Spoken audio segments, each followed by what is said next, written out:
Matilda the Musical rating. Nobody knew better than Roald Dahl that his genius for storytelling did not always transfer to the silver screen, even if he was pretty much alone in hating the 1971 film Willy Wonka and the Chocolate Factory. Inspired by his novel Charlie and the Chocolate Factory, the movie he thought irredeemably crummy has become a much-loved classic.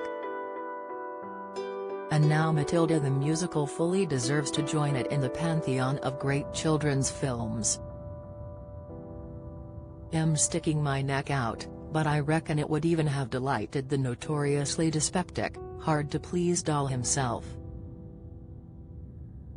Last night's world premiere was also the curtain raiser to this year's London Film Festival, and rarely has the LFF got off to such an exhilarating start. Matilda the Musical is a joy from beginning to end, exquisitely written, acted and choreographed, and an early indication that the streaming giant Netflix did not overpay last year when it forked out an eye-popping $500 million, £440 million, for Dahl's back catalogue. The film was adapted from the monumental West End and Broadway hit, but that isn't always a recipe for success on screen either. Moreover, director Matthew Warchus is the man who adapted Dahl's novel for the stage in the first place, and the words, music and lyrics are by original writers Dennis Kelly and Tim Minchin, so there might easily have been a constraining theatrical feel to the enterprise. Instead, Warchus uses the camera to give the story, about a girl prodigy who uses telekinetic powers to outsmart an evil headmistress, a whole new energy. It works gloriously on screen.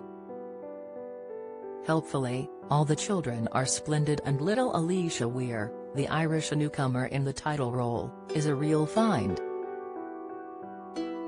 She is terrific, and moreover looks exactly right. Matilda mustn't be too winsome. For all her goodness, she has a proper devilish streak. Young Alicia captures that perfectly. Imagine being only 13 years old and not being remotely upstaged by Stephen Graham and Andrea Riseborough, both an absolute hoot as Matilda Zippling, boorish parents, or even by the great dame herself, Emma Thompson. With broken veins, discolored teeth, a hairy chin, shelf-like bosom and enormous black bobber boots, Thompson plays the monstrous head, Agatha Trunchbull, as a kind of, vaguely, female Benito Mussolini, strutting around her empire striking fear into the hearts of everyone who dares meet her dreadful glare, except Matilda.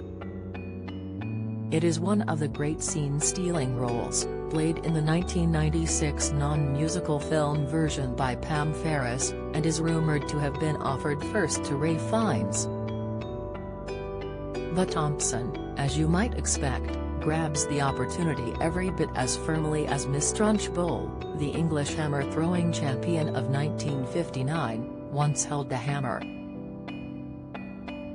The role of Miss Honey, the loving, sympathetic teacher who persuades Matilda's awful parents to let her go to school, is in some ways a harder character to play convincingly, but Lashana Lynch, a Bond girl in last year's No Time to Die, does a grand job.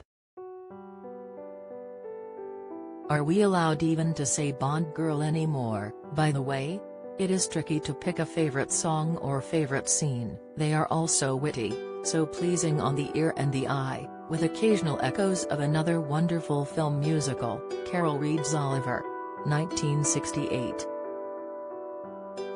But if I had to choose, it would be Miss Trunchbull's demonic spelling test, followed by her crypto-fascist anthem, The Smell of Rebellion. 3 cheers to everyone involved, but perhaps above all to Roald Dahl, who in dreaming all this up, gave other amazingly creative people the chance to build on his mighty legacy. Matilda the Musical opens in cinemas on November 25, and on Netflix in December.